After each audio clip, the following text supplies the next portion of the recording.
the next game in the 1967 American League Pennant Chase. We are now at September the 20th. There are 10 games remaining for both teams, and the Red Sox currently trail the Tigers by 2 games. So they got their work cut out for them. They can't afford to fall any further behind, so almost every game is a must-win for them. There are no more head-to-head competitions between the Tigers and the Red Sox, so Red Sox are going to have to win and then look for some help from the Detroit Tiger opponents. All right, let me get this up here a little bit better so we can get everything hopefully in play. I think we can with this. Double check it, make sure everything fits. Looks like it does. So there we go. Now, when I used to have all my accoutrements before I started going more to the analog, I did pre-print a lot of these line scores, so I decided to try something. Maybe make it easier to see the line score, because this is kind of small writing in here, so I've got the big line score on top of the score sheet, and hopefully that makes the line score a little bit easier to see. Again, this game was played September 20th. Red Sox won the game in real world 5-4. And once again, with the standings, you can see those there. Detroit 89-63, Boston 87-65, 10 games left. And Boston, like I said, has their work cut out for them. Got the Boston colored dice to try to help them out. Hello, Ben. How are you doing? Got the base running advancement chart here. Both right fielders for both teams are a +2 arm. So it's going to be very easy to run on the right fielders of both teams. Shine Bloom for the Cleveland Indians is a +2, and George Thomas, who's in right field instead of Ken Hawk Harrelson, he's a +2. So very easy to run on the right fielder's arms, no question about it. Hello, Mr. RJL. I would have started earlier. I was thinking you were going to play a game, and then I remembered that you were off. You were having an off day today, so I said, let me get up here and do what I can do here. Hello, Tim. How are you doing? So again, two games separate the teams. With 10 games remaining, Detroit holds a two-game lead over Boston when they split the series. They do not play any more head-to-head, so Boston's going to have to win and look for help. So starting pitchers for today's game is Jim Lonborg against Sudden Sam McDowell. So advantage to Boston there, you would think, just by looking at it. And I realize that now, RJL. I had to go back and catch the end of your video from yesterday just to make sure. And so I didn't want to step on anybody's toes, which is why it's a little bit late starting. All right, so Sudden Sam McDowell is finishing up those warm-up tosses. There you see the starting lineups for both teams. I'll bring out the benches and bullpens when they are appropriate. All right, so Mike Andrews, second baseman. Hello, Joel. How you doing? Mike Andrews is going to start things off for the Red Sox against Sudden Sam McDowell. We get a 6-3, and that's the ballpark call going right to Cleveland Stadium for the very first at-bat. That's a 4-2, which is a star 2. It's a ground ball to third. So Andrews will ground it to the third baseman, Max Alvis, and there's one away for Jerry Adair. 4-1, strikeout chance. 13 is too high. Go to Adair. 4-6, he's going to fly it to right field, and that is out number 2. One thing I didn't check was the focus to make sure the focus was okay before I started. Probably need to do an update on that just to be sure. Looks like we're okay now. Okay, I think we're copacetic as best as I can get anyway. And that brings up Captain Carl Yastrzemski. McDowell, 6-4, is a walk chance. That's a 4, so they don't want any part of Captain Carl. He will walk. His attempt to get the lead is a 2. Needs a 1 or a 2. Does not get the lead, so he will stay where he is. And the boomer, George Scott, will step to the plate. McDowell, 5-2, possible error. Go to George Scott's card. 6-6, that's a power result to right field against lefties. It goes to a 15. That's a 1. It'll be a single to right field, but it's also an error chance. Scheinblum's error is a 10. So I'm going to re-roll and see if he makes an error to go on top of this. He does. So it's a single plus an error. So George Scott's single, let's see what the single does before the error even comes into play. The single, and again, the right fielder's arms are terrible. They're both +2. So to go from first to third, you start out with a 4, and then you add it to the run rating of Yastrzemski, which is a 3, makes him a 7. So he takes third automatically on the hit, and then he will score on the E9. So he scores all the way from first. The single put him to third, and then George Scott will get to second base, and he might get to third. We'll roll and see what the BR rating of the runner is. George Scott's BR rating is a 3. So no, he will not get anywhere but second base. So George Scott, a single, no RBI given because the run scored via the error. So there is no RBI given, but either way, Boston leads at 1-0. That's all that matters. And McDowell a little chagrined at Scheinblum for booting that ball. Should be first and third with 2 outs, but it's not. And coulda, woulda, shoulda, just left the building. All right, here's McDowell to Reggie Smith. 5-2, possible error again. Smith, 1-3 is a pop to short. That's the shortstop, Larry Brown. He's an 8, but that's a 12, so no error on that play. Larry Brown does make the play to end the inning. But the Red Sox put up a run here in the first. It's unearned. 1 run, no hits, 1 error, and 1 left. We go to the bottom of the first. It is Boston 1 and the Cleveland Indians coming to bat. And hopefully I did that correct, RJL. If you were monitoring what I was doing there, hopefully I did that correctly. Yaz, via his run rating, got to third automatically, so the error brought him home, and then the error sent Scott, after the single, sent him to second, but he couldn't get to third because I rolled a 6, which was higher than his BR rating. So hopefully that was all done the way it should have been done. Don't run those plays all the time. That's why I'm not 100% sure on those. All right, good to have validation. Thank you. All right, here is Jim Lonborg trying to protect that lead against Davalillo, 4-5, and that is a walk chance with a 1. I know it's kind of the D20 kind of on the 1 is kind of the paint's kind of moving away, but it's a 1. So that will be, in fact, a walk. Leadoff walk to Vic Davalillo, not what you want to do when you're ahead 1-0. Davalillo's attempt is a 3. That's a 6. He cannot go anywhere. Scheinblum is going to be your batter. He only had 66 at-bats. He did hit 318. He's just a bad fielder. So, infield halfway for Lonborg. Oh, I've got plenty of other D20s that are good. This is the only red one I have, and I kind of wanted to use a red D20. All right, 2-5, and that's a walk chance there with a 5, and he will walk him. So back-to-back walks from Lonborg, and Lonborg's having some issues. That'll bring up right fielder Leon Wagner because Scheinblum was in right. 1, so let's see, I don't think Davalillo can steal third with that, though. Well, he could, but I don't really. He's only a 9, so. And then the arm of Gibson's a -2. That'd be a 1-7, so definitely not worth the risk. So first and second, nobody out. And Leon Wagner is your batter. Lonborg, 2-1 strikeout chance this time. That's an 8, and he will strike him out. Stadium even gives him 2 extra to boost it, but he didn't need it.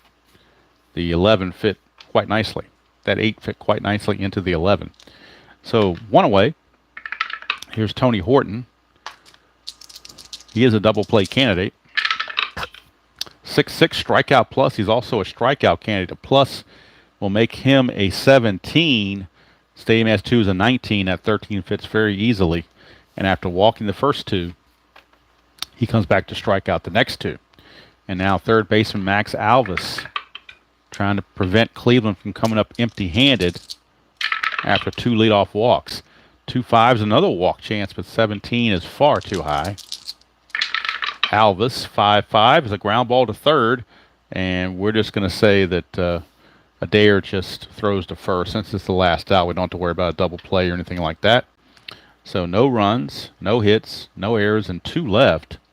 At the end of 1, it is Boston 1 and Cleveland nothing. Rico Petrocelli will lead things off.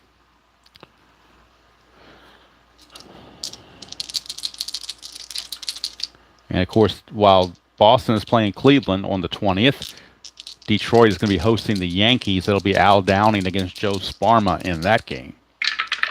That'll be the next video of Inside Pitch on the channel, probably Friday. 3-5 is going to be a strikeout chance, 16 too high. He's a 13 against lefties, +2 to 15, but the 16 just falls out of that range. So we go to Petrocelli, 5-2, and against a lefty, that's a split chance as a double to center field. So Rico, split chance on that 5-2 result, D8 on the left-hand side of the slash, and that is a double.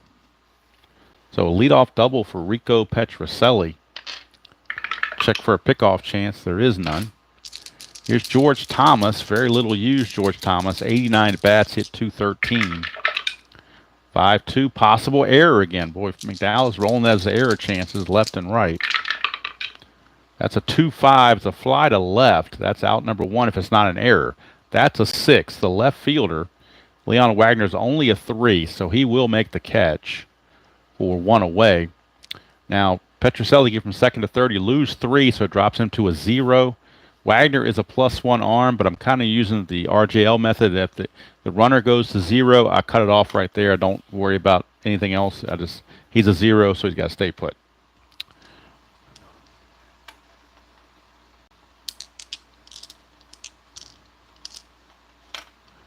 Ben, I got a lot of my dice from a place called Dice Emporium. Not sure where RJL got his, but online it's just diceemporium.com is where I found them. And they, if you buy in bulk or whatever, it's pretty good. Oh, he got his from Amazon. Okay, they're both probably very good places to get the dice from. So McDowell, nothing there. 2-2, and that's another possible error. Boy, he's just finding every possible error he can find. Gibson, 3-5. That's a ground ball to second, so it is the error possibility is there. Second baseman Fuller, though, is only a 4. That's a 16. So he will make the play, but with the ball going to second, Petrocelli does take third. But now there are 2 outs for the pitcher Lonborg.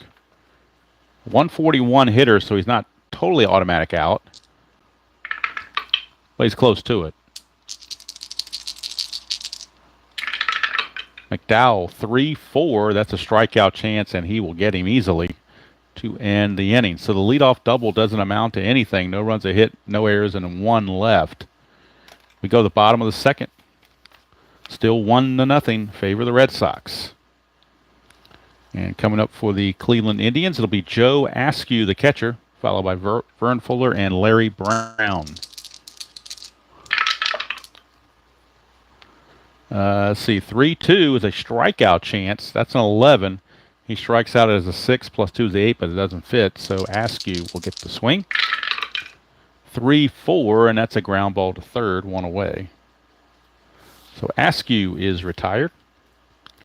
Here is Vern Fuller. 5-3, and that's a strikeout plus, so he's going to be gone. Definitely 2 down. And here's Lonborg. Hello, Craig. How you doing? 3-5, and that is a walk chance. 16, though, is going to be too high. That's an 11, -1's a 10, so 16 doesn't fit. Larry Brown will swing it. 2-2, single pass third. So Adair able to knock it down, but had no play. So Larry Brown reaches. His attempt is a 1. But with the pitcher up next, I don't think you want to get thrown out and have the pitcher lead off. You want to try to clear the pitcher out of there. So he will not go anywhere. 20, though, you might be a balk or a pickoff error. A 1's a balk and 2's a pickoff error. That's an 8, so nothing happened. So McDowell, a 183 hitter, steps to the plate. 1-2, strikeout He's only a 19, but the stadium adds 2, gives him a 21, so that fits. And that's going to end the inning. No runs, a hit, no errors, and a man left. After 2 complete, it's Boston 1 and Cleveland nothing. So I don't know whether having this enlarged line score up here helps to see it better than the standard version or not, but I had already pre-printed these a long time ago when I was doing all the accoutrements, and I didn't want to really feel like I should waste them, so I wanted to put it out there and kind of as a guinea pig thing and see what happens. So if it works, it works. If it doesn't, I'll scrap it. All right, here's Mike Andrews.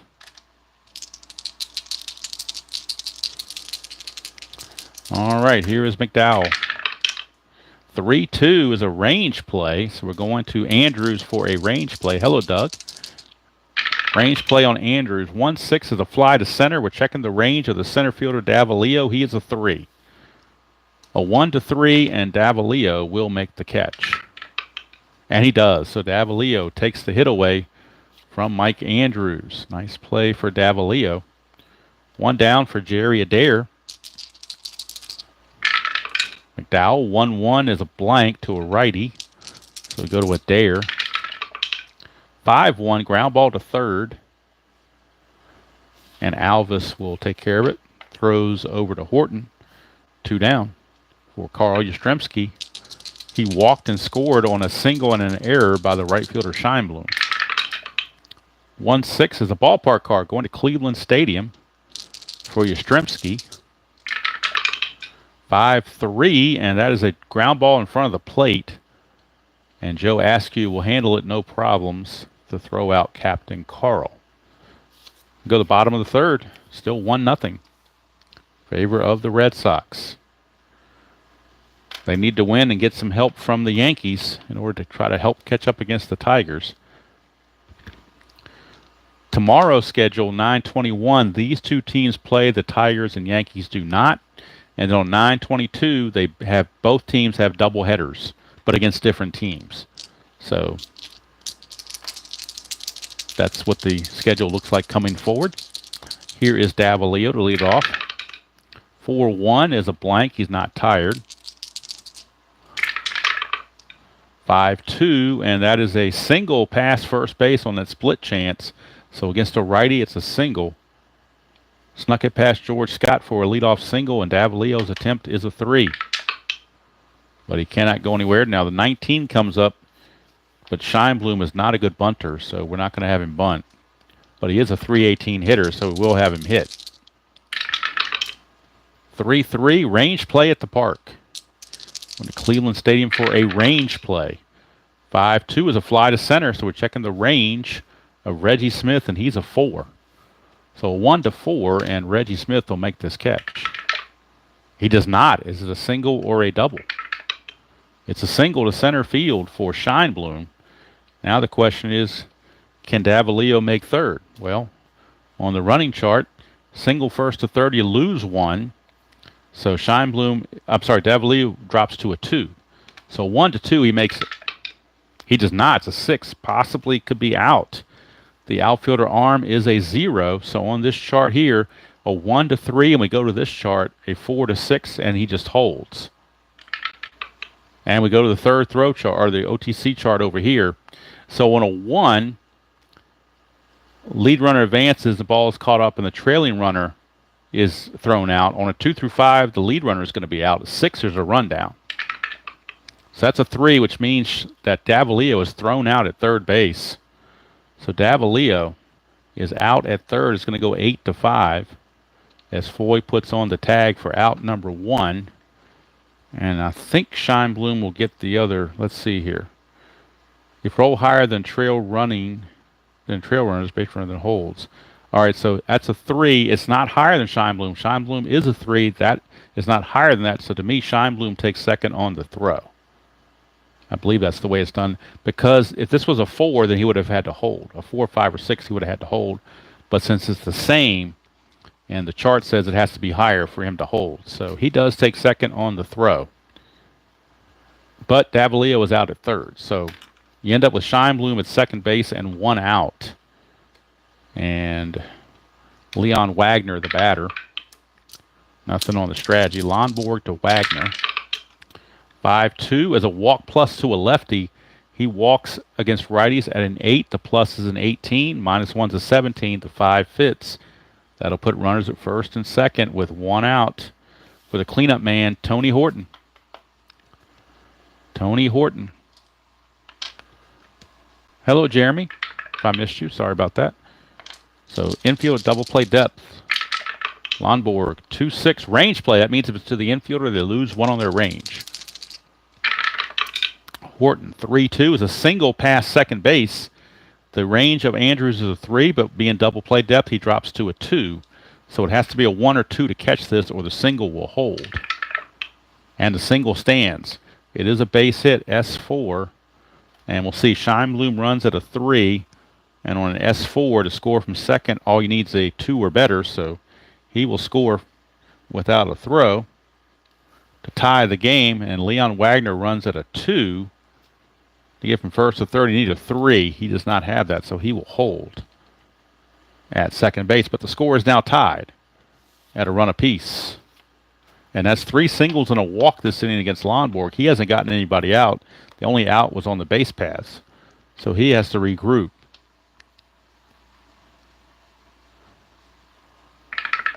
Lonborg 2, but don't think, Leon Wagner can't go anywhere. So Lonborg 5-2 is a blank to a right-hander, so he pitched to Alvis. 6-3 is a ground ball back to the pitcher. Now the problem is when you get to a pitcher, it's a -1 on the double play chances. So he goes from a 3 to a 2.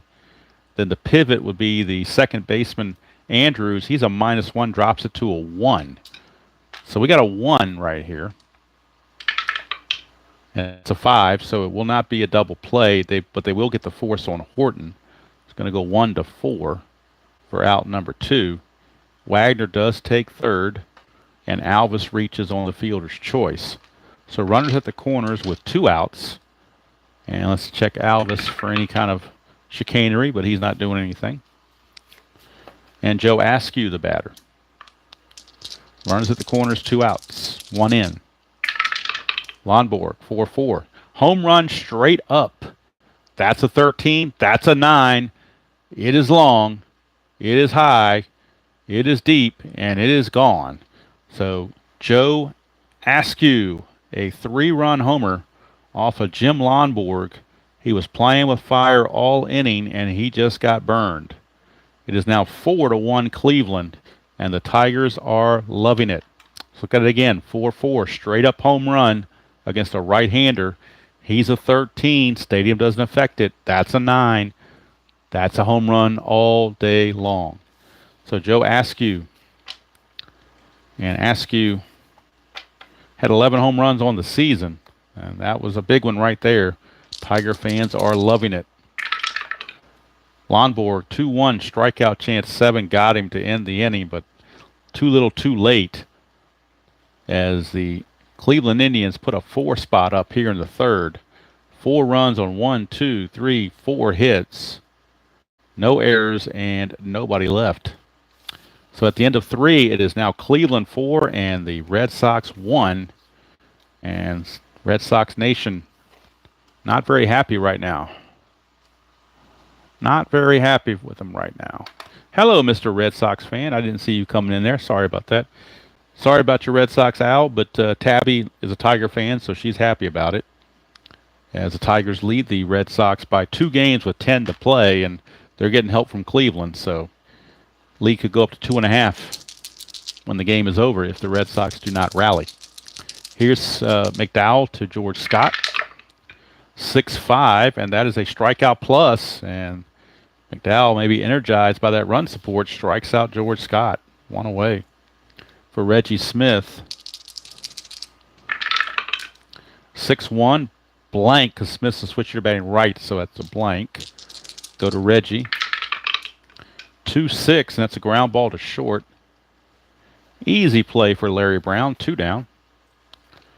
And Rico Petrocelli.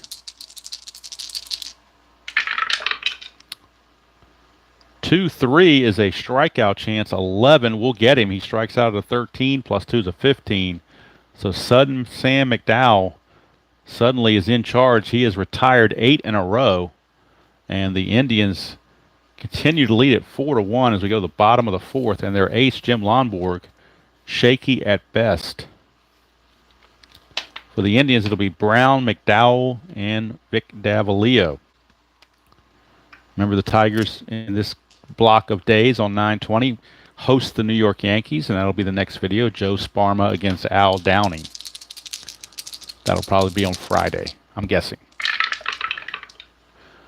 1-4, possible error on a throw. So we go to Larry Brown, see if there's a throw required. 6-6 star 2 is a ground ball to third. There is a throw required. That's a 5. So the third baseman Adair is an 11 error rating, so that will be an error. E5 on Adair. Now, the receiver is George Scott. His range is a 4. Can he block this? Yes, he can. So it's just a one base error. E5. E5. E5. Each team now with an error, actually. So E5, Larry Brown's aboard. His attempt is only a 1, though, so probably not much going to happen here. There's a 2, but with the pitcher coming up, you're obviously not going to hit and run. I'm thinking we're just going to bunt and be done with it. The pitcher's the one guy I let bunt without the strategy roll showing bunt, so we're going to go ahead and call it a bunt, and that's the end of that. So, but first things first, corners are in, so he drops to a 2, but Lonborg's going to pitch. Check for strikeouts. 1-4, possible error on a throw on this bunt. How about that? So he's a 2. So let's see who fields it, first of all. It's a 5, means the third baseman, Adair again. His error rating's at 11. He could throw this away again, possibly. It's a 2 bunter. He needs a 1 to 10 to make it a good bunt. 11 to 12 is not good. 13 to 15 is not good. 16 is okay. He needs a 1 through 10 or a 16. He got a 10, so it's a good bunt. Now we're checking for an error. His error throwing action there is an 11. And he does throw it away. So that's the second error in a row on Jerry Adair. So it's a good sacrifice. So the sacrifice is good, which moves Brown to second. But then Brown's going to go to third on the error. And now McDowell runs at a 1. That's a 5. Well, actually, Brown may not get to third. RJL, I'm trying to think. On this play, since 5 is higher than his BR, I'm thinking he only gets second base with the sacrifice, where the error just means that he can reach. So it's a sacrifice plus, so it's going to be a sacrifice hit plus E5, if I'm doing that correctly. And you can let me know if I did or did not. That is correct. Okay, so since the 5 is higher than the 3 for Larry Brown, he does not take third. He only gets to second base. But McDowell reaches on the error. He does get credit for a sacrifice, though, if you're scoring at home, and you know you should be. All right, so first and second, nobody out. And here comes Davalillo. Lonborg, 2-2, home run question mark, 1 to 18. That passes. Davalillo needs a 2, a 1 or a 2 for a 3-run homer. That's a 5. He misses it, but he does get to swing.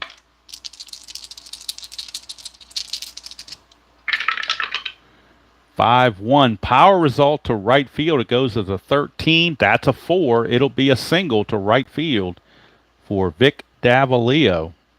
Single to right, and the right fielder's arms are terrible. George Thomas is a +2, so to score from second, you add 3 to the base runner. Larry Brown's a 3. He becomes a 6. He will score without a throw on that single. McDowell from first to third, you add 4. He is a 1, becomes a 5. So 1 to 5, and McDowell will move to third. And he does. So McDowell takes third on the play, and with that being a 1, that means Davalillo can take second on the throw. His BR is a 3, but he has to hold. So he will hold it first, but the single ends up being, in Stratomatic layman's terms, a single 2 stars. Brown scores. McDowell goes to third. It's 5-1 Cleveland. And the Boston bullpen is up and throwing, as Lonborg just does not have it for whatever reason. So in the Boston bullpen, they have these guys available: Bucky Brandon, Dave Moorhead, Dan Osinski, Gary Wazlewski, and John Wyatt from the right side, Bill Landis, Billy Rohr, and Sparky Lyle from the left side. So that's who's available. Let's see. The Indians have switch, left, right, right. So kind of doesn't really matter, I suppose, who you pick as far as which way they want to go. Well, first of all, do strategy roll for Davalillo. Nothing's happening. So McDowell's at third. Davalillo's at first. Nobody out. The infield is in. They can't afford to give up any more runs. Actually, they're not in because McDowell's only a 1, so they don't really have to have the infield in. Well, actually, no, they will, because they don't trust the double. Even if they got the double play, they don't want to give the run. So the infield is in. The infield, they decided, will be in. And here's Lonborg to Scheinblum. 5-3 is a strikeout plus to righty, but Scheinblum's a switch batting left, so it's a blank. So Scheinblum will swing it. 4-1, single to left. Didn't matter where they were playing. That's a base hit. McDowell will score. It is now 6-1, and that's going to be it for Jim Lonborg. His day, his night, his awful night is done. To go from first to third on a single to left, you lose 3. So Davalillo goes to a 0. So there is no possibility for him to move up. But they do chase the ace, Jim Lonborg. He is done. He is out of there. Jim Lonborg is out of this game. He just got beaten around from pillar to post, and now we got to figure out what bullpen person is coming in. And they're going to bring in a guy that was a starting pitcher in the beginning of the year. Or actually, you know what? No, Boston has to get out of it right now. They're bringing in Sparky Lyle. If they don't get out of it, stopping what's going on now, it doesn't matter who they bring in the future. So they're bringing in Sparky Lyle. There's no double switches. There's nothing. Sparky Lyle's job is to get out of this mess. And there's still nobody out with runners at first and second. So they're hoping Sparky Lyle can do just that. And they'll pinch it for Lyle in the top of the inning, but that's the least of their worries right now. It is 6-1. Strategy rules are still in effect. Nothing going on. Lyle to Wagner, infield at double play depth. 6-2, strikeout plus. He strikes out at a 7 against lefties, but the stadium adds 2, makes it a 9.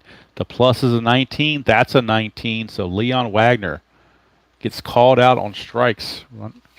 The umpire on a questionable call, but they ring him up, and there's 1 away. And now double play gets him out of the inning. Lyle to Tony Horton.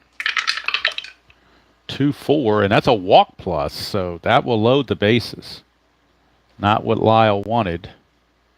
Bases are loaded with 1 out for Max Alvis. And now the infield looking to turn the double play. He is a good double play candidate. They could really use a strikeout right now is what they could really use. 6-1, a walk chance, and he's going to walk in a run. Sparky Lyle has issued his 2nd consecutive walk. It's going to bring in a run. It's 7-1 Cleveland. And they are throwing parties in Motown right now. Bases still loaded with 1 out.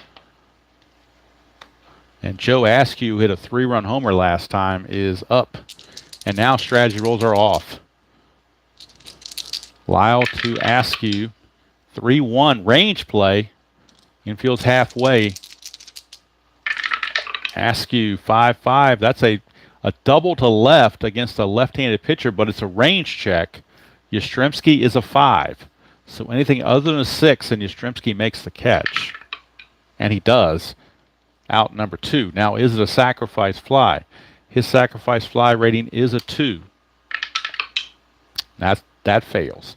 The lead runner is Scheinblum. He's a 3. Yastrzemski's a -1. So it needs a 1 or a 2. And he does score on sacrifice fly. How about that? So the sacrifice fly brings home yet another run.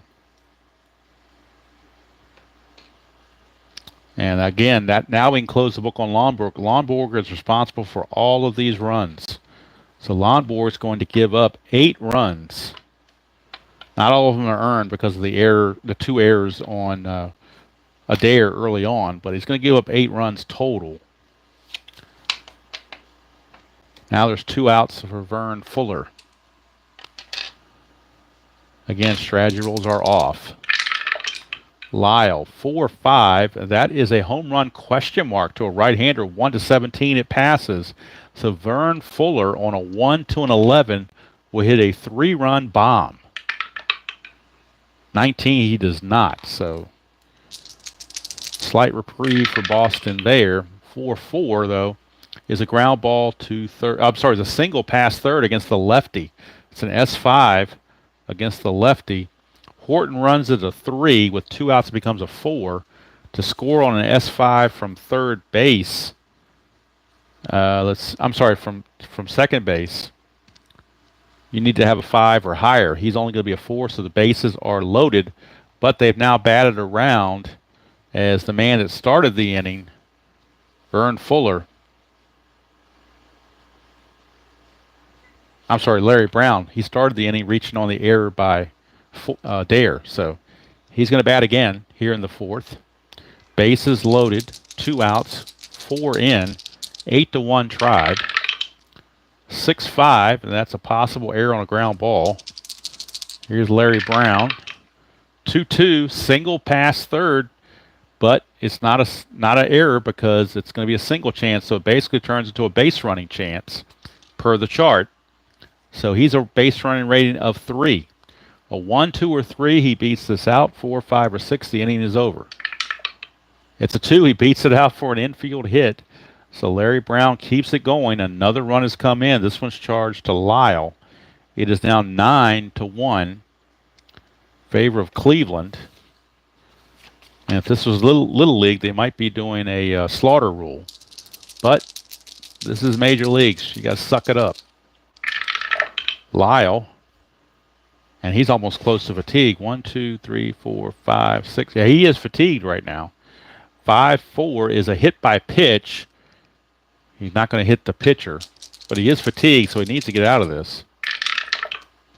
4-3, and he does. Ground ball to second finally ends the inning. And that's it for Sparky Lyle.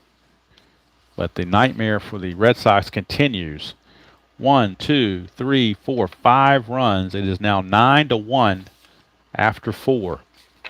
And the Tigers are partying in Motown.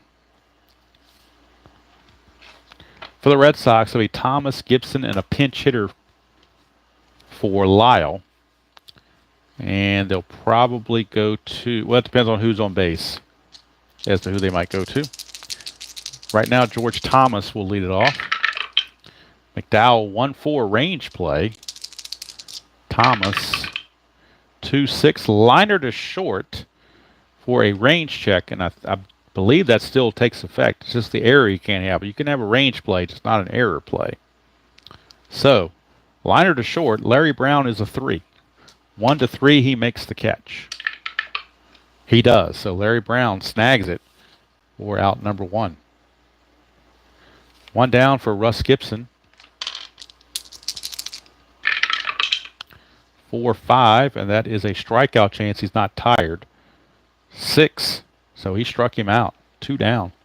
2 outs, base is empty. And now the Red Sox will go to their pinch hitting bench. From the right side, they have Foy, Harrelson, Howard, and Ryan. From the left side, they have Dalton Jones, Norm Seaburn, and Jose Tartable.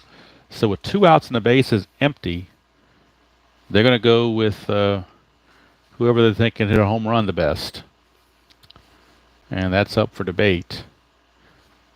Well, they'll go ahead and go with Dalton Jones, I guess. The best they have. No sense saving him for anything else. It's 9-1. What are you saving him for? So here's Dalton Jones.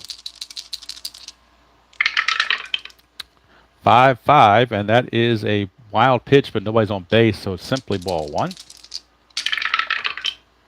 5-5 again, ball 2.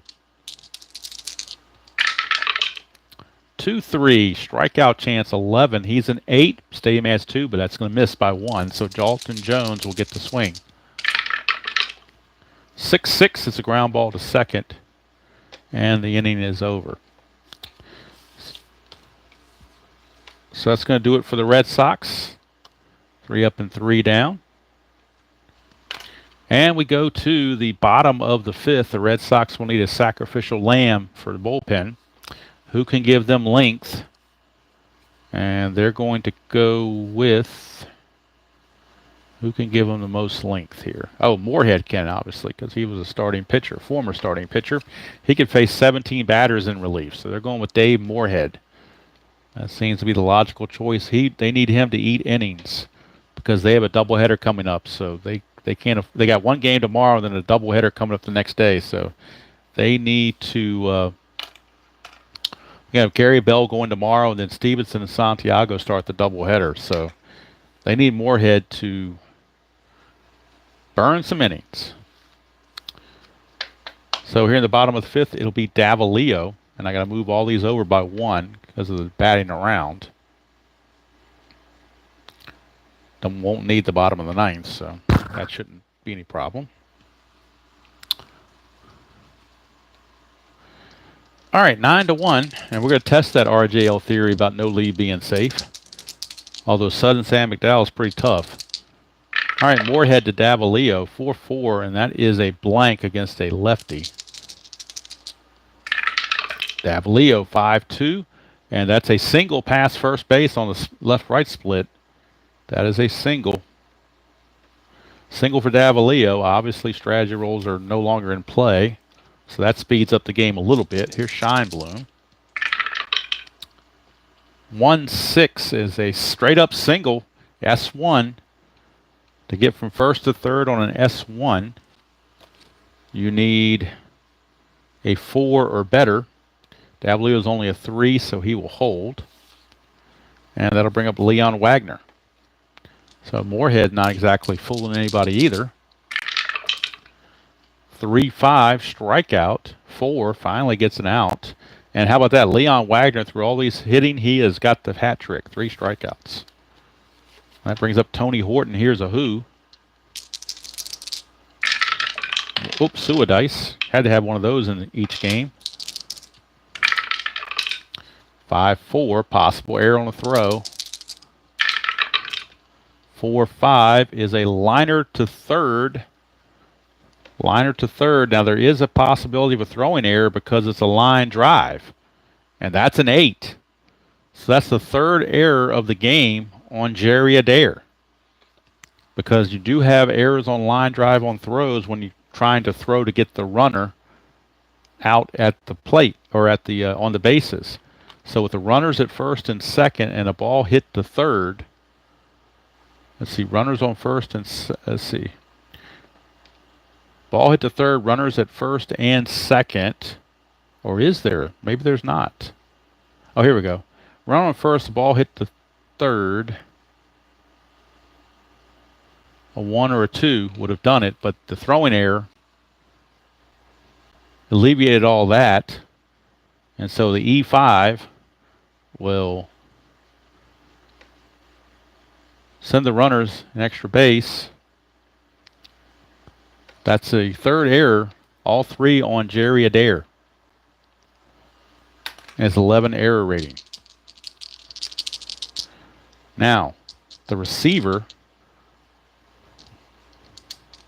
Oh, I don't know. Let me check on this. RJL, do I check to see if it's actually an out before I check for the throwing error? Because if I don't get something that's a possible double play chance, maybe he doesn't throw it. Is that the way I should be? I'm thinking that's maybe the way I should be doing it. I'm trying to recall this. I'm thinking that's more the logical. Maybe it's not the 3rd error after all. Let me put a pause on this. Let's see if there's a... That's a 3. So a 3 means... according to the chart, the 3 says there is no throwing error because runners are first and second, the ball was hit to third. Only a 1 or a 2 is a throw for a double play. So to me, there's really not going to be an error now that I think about it. It makes more logical sense that way. the runners just stay put because the throw was never made because the check didn't pass. Okay, I was correct. No error. Thank you. And that saves Jerry Adair an embarrassment of a third error. So Horton lines out for out number 2, but since I didn't roll where it was throwing to a base, there is no error. All right, here's Max Alvis. 2-4, and that's a hit by pitch. He's a 4, plus 4 is an 8, but that's a 15. And Alvis will swing it. 5-3, flies to left to end the inning. So Moorhead gets out of it after giving up 2 hits. So it's 2 hits, no runs, 2 hits, no errors, and 2 left. And I forgot to do the totals on the previous inning. Let's see, 1, 2, 3, 4 hits. And they left on 2. Okay, so I can keep those stats accurate. All right, we go to the 6th. McDowell, we face in the top of the order. Andrews, Adair, and Yastrzemski.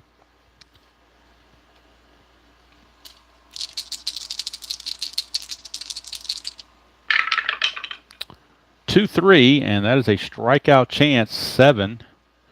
And Andrews definitely is out on strikes to start the 6th. And for Sudden Sam, let's see, 1, 2, 3, 4. That's his 5th strikeout. And here's Jerry Adair, Mr. No Field Jerry Adair. 3-6 strikeout plus. He's got him. That's strikeout number 6. And that brings up Captain Carl. 2-2, possible error on the ground ball. 6-1 is a fly to center, so no error to worry about. That's going to be it for the Red Sox. And McDowell, now going back to the 2nd inning, has retired 14 in a row. Actually, make it 15 in a row. He's retired 15 since Rico Petrocelli's double in the 2nd to lead off the 2nd. He has not given up a base runner, so he has been red hot. And Boston has not. All right, here's Askew. He's homered, hit a sacrifice fly. He's got 4 runs batted in. He only had 34 runs batted in the whole season. He's got 4 of them now. Moorhead, 6-2 ballpark card going to Cleveland Stadium. 1-2 is a ground ball to short. 1 away. Well, I'm going to tell you, hope for a close game, and then you get a game like this. It's kind of disappointing, but Mama said to be days like these. 1-1, strikeout 5, got him. 2 down for Larry Brown. Moorhead is actually bringing a little stability to the Red Sox. 3-2 is another strikeout. 15, though, is too much. We go to Brown. 5-5, ground ball to 3rd, and this time Adair doesn't boot it. And it's a 3-up and 3-down inning for the Red Sox. So 6 innings are in the books. It is 9-0 Cleveland as they are laying waste to the Red Sox. And the Red Sox will fall 2.5 games back to Detroit. And they'll have only 9 games remaining. And they need help from the Yankees. If the Yankees don't beat Detroit, Boston will fall 3 games back with just 9 to play. And the mathematics begin to creep in on you and close you in.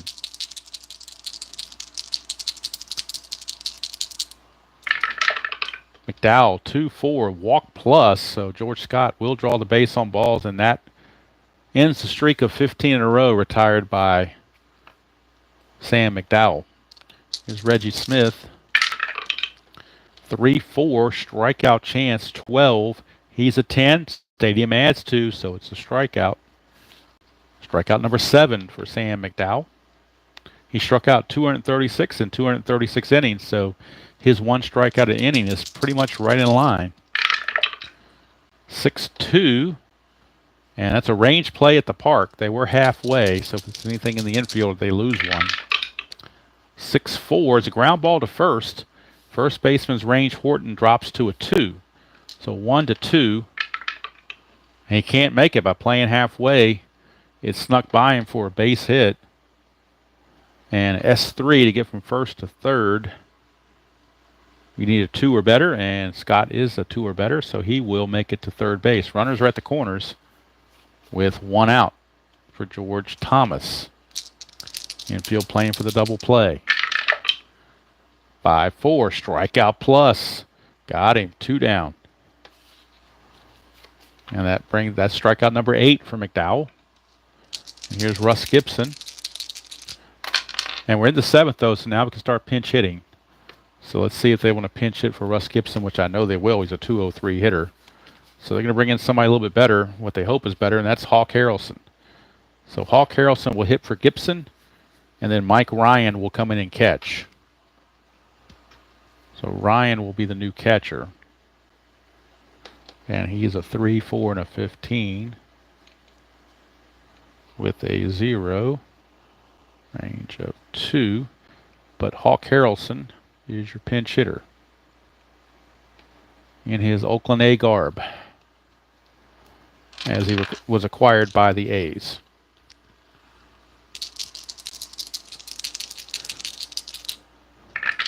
McDowell, 4-4. And that's going to be a home run straight up chance. And that's gone. A 3-run shot for Hawk Harrelson. I tell you what, you just don't find pinch hitting managing like this on that other channel. I can guarantee you that. Hawk Harrelson says you can put it on the board. Yes. It's a 3-run shot for Hawk Harrelson. And don't count the Red Sox out yet, people in Detroit. It is 9-4, and stranger things have happened. So Harrelson, a pinch hit 3-run homer. And now we need a pinch hitter for the pitcher Moorhead. And they'll see who they want to bring in for a pinch hitter. Also will be right-handed, obviously. And it will be Joe Foy. Joe Foy will pinch hit for the pitcher Moorhead. 2 out spaces empty, but he can go deep if he gets a home run possibility. McDowell, 6-6 is a walk. That's 18, and that's not going to do it. 6-2, star 5. That is a ground ball to third. That's going to end the inning, and that's going to probably be it from McDowell. He can face 27 batters. That was his 27th batter. He did give up a 3-run homer to make it 9-4, favor of Cleveland. But McDowell is scheduled to lead off next inning, so that will be it for McDowell. He's going to go 7 innings. And let's see, he gave up 2 hits in this inning, and nobody was left. So he gave up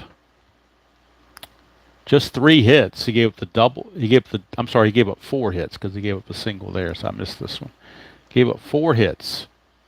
Single here, double here, single, and a home run. So he gave up 4 hits, 1 being the homer. One of the runs was unearned, so he gave up 4 runs, 3 are earned. He's going to strike out 1, 2, 3, 4, 5, 6, 7, 8 strikeouts. And he's going to walk 2. So final line on McDowell, 7 innings pitched, 4 hits, 4 runs, 3 were earned, 2 walks, 8 strikeouts, and he is in line to get the victory.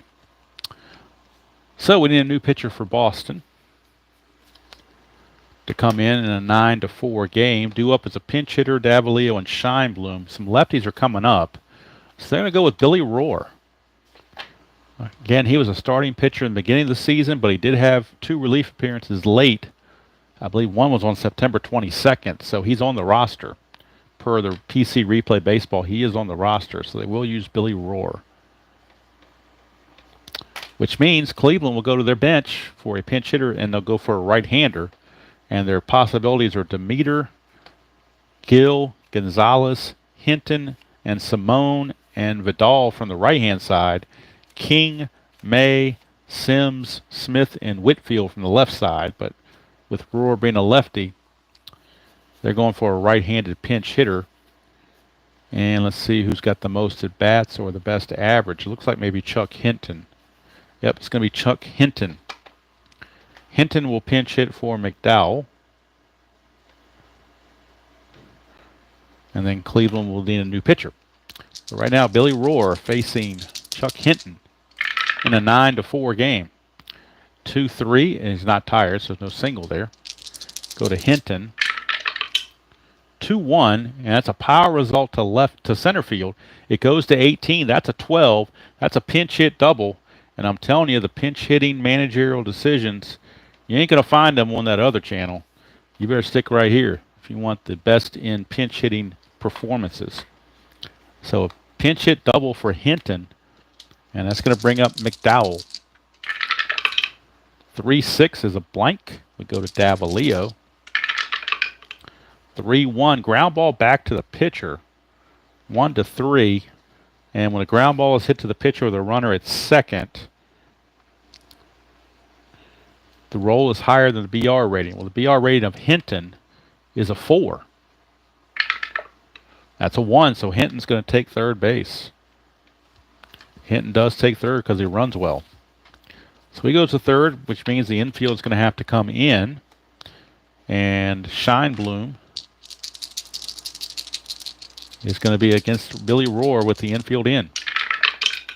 3-6 is a blank. We go to Scheinblum. 1-1, that's a fly to center field. Is it a sacrifice fly? His sacrifice fly rating is a 4. 1-4, and we got a sac fly. And we do. Sacrifice fly by Scheinblum to score Hinton. And it's now a 10-4 good buddy game. Get your CBs out. It's 10-4. And here's Leon Wagner. 2 outs, base is clear. 1-1 blank. We go to Wagner. 3-2, and that's a power result to right field. Against lefties, it goes to 18. That's an 11. It's a double. A double for Leon Wagner.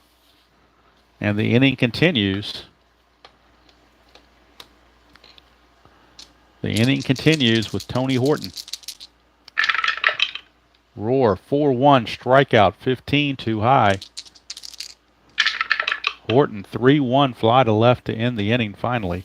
But a run on 2 hits, no errors and a man left. At the end of 7, it's 10-4 Cleveland. 10-4 Cleveland. And now the Cleveland Indians bullpen will have to come out for the first time and shake off the rust and see who's going to come out and pitch. From the right side, they have Steve Bailey, George Culver, Stan Williams, Orlando Pena, Bobby Tifanara, and then from the left side, they have O'Donohue, Connolly, and Allen. And for the Red Sox, it's the top of the order. So they're going to probably go with a right-hander that is so-so. With a 10-4 lead, you can bring in pretty much anybody you want to bring in. And let's see who they might want to bring on. From the right-hand side, who can give the most length to go 2 innings? They're going to bring in... Boy, they're going to bring in Steve Bailey. Steve Bailey, 2-5, 2 saves, and a 3.90 ERA. So Steve Bailey's going to come on and face Andrews, Adair, and Yastrzemski to start the top of the 8th of a 10-4 game.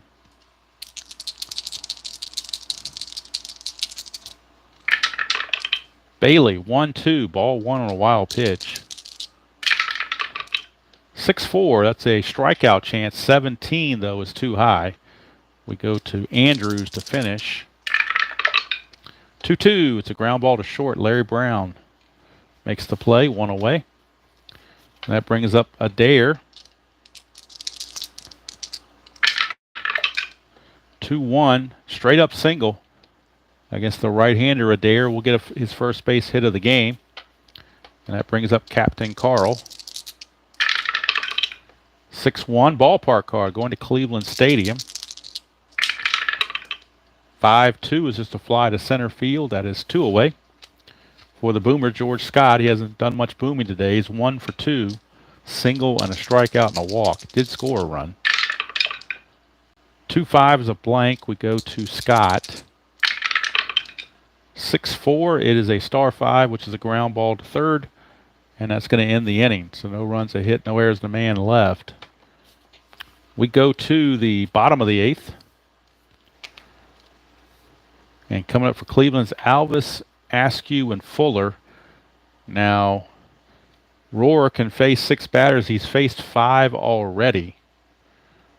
So with a score 10-4, I think they're going to try to eke out some more from him and not waste another guy in the bullpen, because they do have a doubleheader coming up that game after this one. They want to save as much pitching as they can.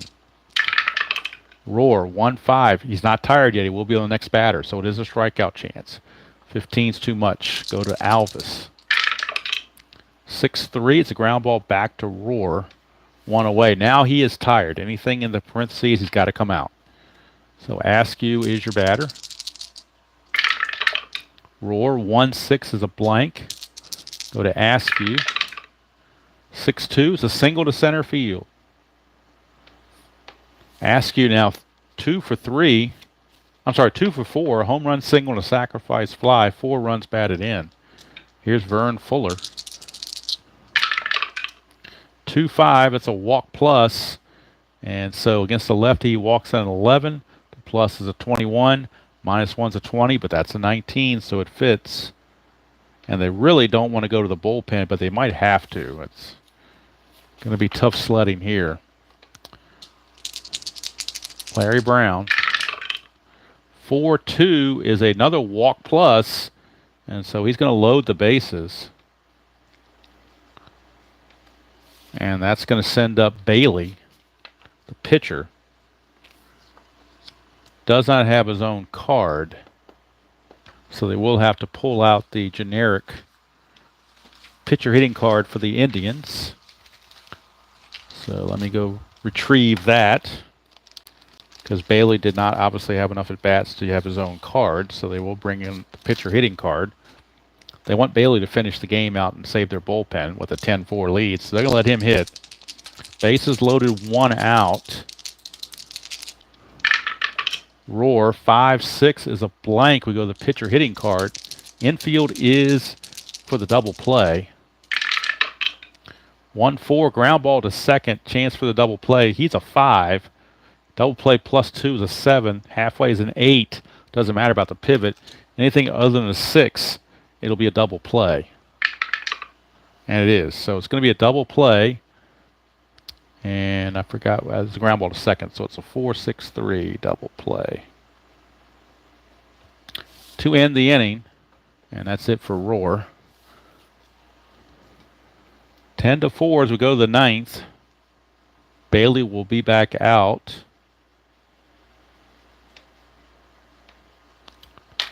And I feel pretty confident in putting the big X here in the bottom of the 9th, saying that Cleveland will not need to bat. Feel pretty confident in that. For the Red Sox, Reggie Smith, Rico Petrocelli, and they'll have a pinch hitter for George Thomas most likely.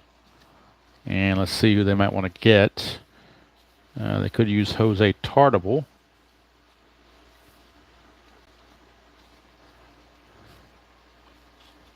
What is Thomas's batting average? 213, yeah. Tartable's 223, he's left-handed, so they're going to bring in Tartable to pinch hit. Not that it really matters, but just to keep things official. It'll be Smith, Petrocelli, and Thomas in the bottom of the 9th. Or top of the 9th, rather. 5-5. Strikeout plus. Reggie Smith, though, is a switch hitter, so it's not going to be a strikeout. 4-1 is going to double to left field. So even in a 10-4 game, you can use RJL's moniker of what? Did you expect a 1-2-3 9th inning and inside pitch? I think not. So here's Petrocelli. He's 2 for 3. Bailey, 2-4. That's the ballpark card going to Cleveland Stadium for Petrocelli. 1-1 is a ground ball to second, and that'll get the runner to third with 1 out. And that'll send up the pinch hitter Tartable. Infield's back, so you could get a cheap RBI just on a ground out, probably. 5-4, and that is a possible error. So if it's an error, there probably won't be an RBI. Now, Tartable, 4-4, single to third, but again, it's not an error chance. It's a speed check. He's a 1-4. So anything 1-4, he beats it out. He does not. He's out of there. So it's going to be a ground ball to third. The run will score. So he does get an RBI ground out. How about that? It's 10-5. But now 2 outs and the bases are empty for Mike Ryan, who's getting called back. They will go to the bench again because Ryan is a 199 hitter and they want to have somebody else out there. So let's see who they're going to go to. Who can they get to pinch hit that they haven't used already? Lefty, the only lefty they got left is Norm Seaburn. So they'll go with Norm Seaburn to pinch hit for the catcher. Not that it matters. I mean, it's pretty much Katie bar the door. Let's see. Bailey, is he tired yet? That's the other thing I got to figure out. No, this is his 8th batter right here. Because he started facing Andrews. This is batter number 8. So 3-6 is a strikeout chance, 18 too high. So Seaburn will get the hit. 6-3 and he's star 2, ground ball to second. There's your ball game. So a run on a hit and 1 left. So there's your ball game, 10-5. The Boston Red Sox get waylaid by the lowly Cleveland Indians, and the Detroit Tigers are celebrating in their clubhouse as they wait to play the Yankees. So we'll go to our final line score. For the Red Sox, 5 runs. And let's see how many hits they got. 1, 2, 4. They got 6 hits. And they committed 2 errors, both by Jerry Adair. For the Cleveland Indians, they get 10 runs. And they do it on 1, 5, 9, 11, 13, 14 hits. And 1 error. That error was on the right fielder Scheinblum in the first inning. So there you go, 5, 6, and 2 for the Red Sox, 10, 14, and 1 for the Indians. Winning pitcher Sam McDowell, losing pitcher Jim Lonborg. And with this result, the Boston Red Sox now drop 2.5 back as they are now 87 and 66 as we are at September the 20th. So they now have played 153 games, 9 left, 3 back in the loss column. So they have to have the Yankees beat Detroit. That's just the only way they can really stay in this thing. If they fall 3 back, it might be more than they can overcome because they have no head-to-head competition. So they can't make up any more direct ground. They're going to have to get help. And unfortunately for them, I believe the Tigers have some games against the Senators. So that, it's going to be a tough task for them to make up ground. But anyway, thank you all for tuning in, and especially with RJL taking the night off. That gives me an opportunity to come on, and that way you get your inside pitch fix in without skipping a day, and that way RJL is refreshed and ready to go tomorrow night for his game. And it is from 1967, the Astros and the Dodgers from Dodger Stadium. I don't know if he's going to try to do any of his Vin Scully, draw like Mr. Uncle Ron does at Retro Sports Network, but you never know. He might. You never can tell. But there you go, 10-5 your final. Player of the game. I haven't picked a player of the game yet. That could be a tough call. Davalillo in the leadoff spot reached base 4 times. Can't do much better than that if you're a leadoff guy. He did get thrown out at third trying to run the bases, but you also look at Joe Askew. I'm going to give it to Joe Askew because his 3-run homer right here turned a 1-1 tie into a 4-1 game, kind of put Lonborg in shock, and he never recovered. And then, of course, the 2 errors by Adair just added fuel to the fire. But to me, the player of the game, just in my humble opinion, if you think my opinion is humble, let me find him here. Where'd you go? Great, now I can't find him. Got to be in here somewhere. There he is. There's the man, Joe Askew.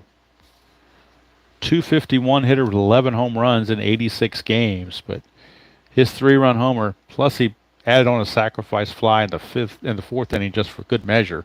So to me, Joe Askew is your player of the game.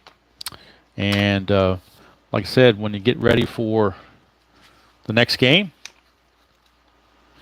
we will be moving on to Tiger Stadium, where the Yankees will be playing the Tigers. It will be Al Downing against Joe Sparma. Detroit won the game in real world 10-1, but you never know what's going to happen. I mean, this game Boston won 5-4 in real world, so you never can tell what's going to happen. So, Tigers and Yankees coming up probably on Friday is what I'm guessing. Might be tomorrow night, but I'm guessing more likely on Friday. I could record tomorrow night and do put it on a premiere Friday at lunchtime. Maybe that's a possibility. Saturday, we're back live on Saturday. Boston and Baltimore and Stratomax Super Advanced 1973. That will be back to a live stream at the normal 1 o'clock time Eastern. Tabby is resting. Glad you mentioned that, Doug. In fact, let me see if I can get. Let's see here if I can get Tabby. There she is, right on my computer case. She seems to like sitting on the computer case for some reason. I don't know why, but she seems to like that. Tabby. Tabby. Tabby. Tabby. There she is. Oh, she's upset because I disturbed her quietness. See, Doug, it's all your fault for telling me to do that. So we disturbed her quietness and her genius of resting. She's all happy about the Tigers gaining a half a game, so she's all into that. And she says, "It's all over and done now. Leave me alone. Let me get my sleep." So that's going to do it from here. I'll let Tabby sign you off. Tabby says to enjoy whatever game you choose to play, however you choose to play it, and she will see you all down the road.